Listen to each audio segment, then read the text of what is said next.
हाँ, मैं राजपुरोहित हूँ। मैं अगर अपना प्रमाण पत्र देखूं तो उसमें राजपुरोहित लिखा गया है। मारवाड़ अंचल के बाहर इस जाति के बारे में बहुत ही कम लोग जानते हैं, तो मैं आपको इस जाति का ऐतिहासिक परिप्रेक्ष्य में जाकर जानकारी देना चाहता हूँ। जिस वर्ग में जन्मा हूँ तो बताता हूँ। हाँ, मैं राजपुरोहित हूँ। ब्राह्मण वर्ग में जन्म लिया, युद्ध जैसे क्षत्रिय उचित कर्म भी किए।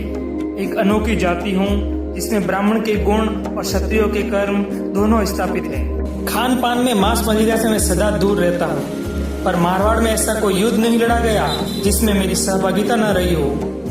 गांव गांव में मेरे प्यारे मारवाड़ के लिए लड़ा कटा मरा मैं, कभी गौ माता की रक्षा के लिए, कभी नारी के सम्मान के लिए। शायद ही ऐसा कोई गांव हो जिसमें मैंने मामा जी और सत्य के रूप में सत्य और न्याय की रक्षा के लिए अपने प्राण न त्यागे हो।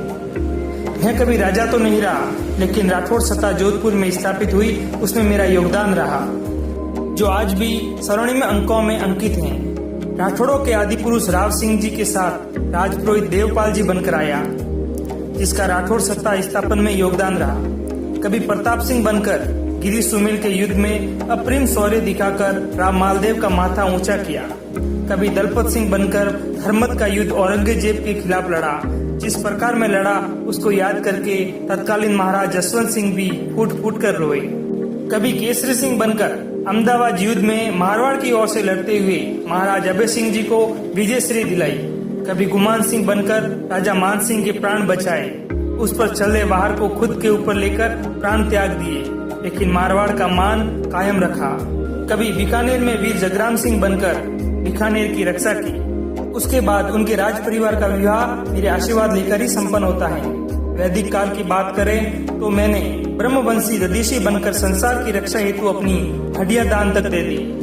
कभी परशुराम बनकर आतिथ्यों का संहार किया और अहंकार में मध्यमय में दूर राजा वंशियों का मर्यादा का पाठ पढ़ाया। कभी द्रोणा बनकर पांडवों को धर्म की स्थापना के लिए शिक्षित किया, फिर हजारों साल तक निर्धक रहा, भूखा प्यासा रहा, लेकिन सनातन की रक्षा के लिए वेद पुराण गा गा कर सुनाता रहा, पर धर्म को जीवित रखा। फिर मध्यकाल के कालखंड में मैंने चाणक्य बनकर अहंकार में डूबे धनानंद को पद चिन्हित कर चंद्रगुप्त जैसे बालक को पदाचित किया, और तभी मेरी शिखा खुली। सरक संहिता और सूचक संहिता जैसी पुस्तकें मैंने लोक कल्याण हेतु रची। जब मेरा इतिहास देखोगे तो केवल और केवल त्याग दिखेगा। पाली की रक्षा हेतु पालीवार बनकर लड़ा मरा में, पर स्वाभिमान पर आंच न आने दी। कभी अन्याय के विरुद्ध मैंने एक क्षण में कुल धारा के 84 गांव त्याग दिए थे। मैंने अपने मारवाड़ के प्रति कभी द्रोह नहीं किया, गद्दारी नहीं की। अभी भी आवश्यकता आन पड़ी तो मैं अपने प्राण देने के लिए तत्पर रहूंगा। मेरे खून में केवल त्याग है और त्याग है। हाँ, मैं राजपुरोहित हूँ। हाँ, मैं राजपुरोहित हूँ। मुझे गर्व है कि मैं राजपुरोहित हूँ।